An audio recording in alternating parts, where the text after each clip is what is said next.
મારી ઓળખાણ માત્ર એક રાજા તરીકેની નથી, પણ વચનપાળ પરમાર તરીકેની છે.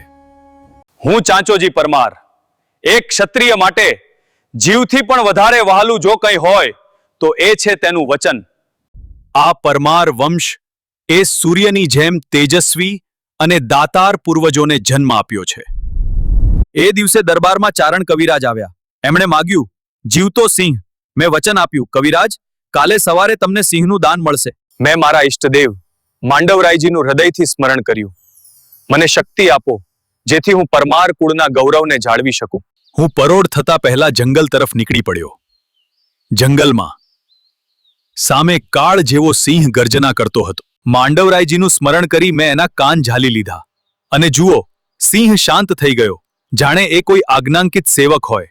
સવારે ચોકમાં સિંહને લઈને ઊભો રહ્યો.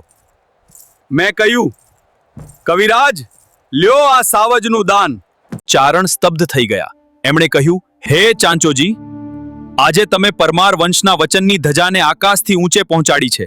તમારા જેવો દાતાર જગતમાં કોઈ નથી.